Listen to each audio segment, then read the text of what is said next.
ప్రాణహిత చేవెళ్ళ పథకానికి శంకుస్థాపన జరిగింది ఇదే ప్రదేశంలో.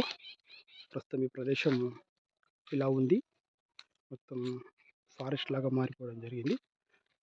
తర్వాత దీన్నే కేసీఆర్ గారు పేరు చేంజ్ చేసి దీన్ని కాళేశ్వరం ప్రాజెక్టుగా పెట్టి కాళేశ్వరం నుంచి తిరిగి ప్రారంభించడం జరిగింది.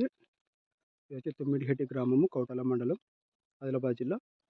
రాజశేఖర రెడ్డి గారు వారి చేతుల మీద ఏర్పాటు చేసినటువంటి శిలాఫలకం.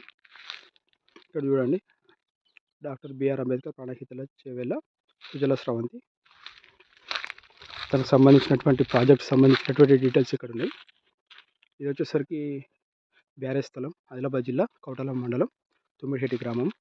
లబ్ధి పొందే గ్రామాలు ఆదిలాబాదు, కరీంనగర్, వరంగల్, నిజామాబాద్, మెదక్, నల్గొండ, రంగారెడ్డి. లబ్ధి పొందే మండలాలు 88, లబ్ధి పొందే గ్రామాలు 1565.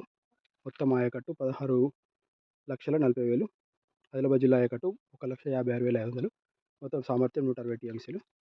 నదీ గర్భం నుంచి నీటిని తోడాల్సిన ఎత్తు 493 మీటర్లు. లింకుల సంఖ్య 7. కాలువల పొడవు 512 కిలోమీటర్లు. సొరంగాల మొత్తం పొడవు 188 కిలోమీటర్లు. లిఫ్ట్ల సంఖ్య 16. అవసరమగు విద్యుత్ శక్తి 3,375 మెగావాట్లు. ప్యాకేజీల సంఖ్య 28.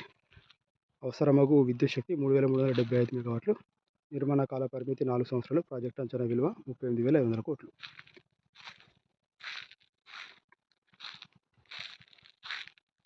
ఇది బిఆర్ అంబేద్కర్ గారి పేరు పైన ఈ ప్రాజెక్టు శంకుస్థాపన చేయడం జరిగింది.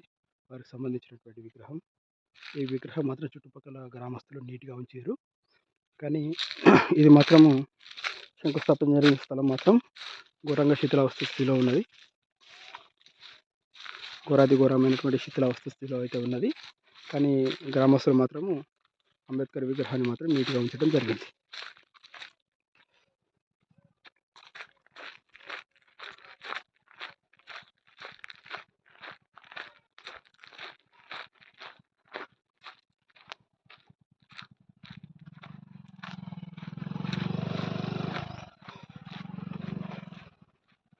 ఇదే ప్రాణహిత నది.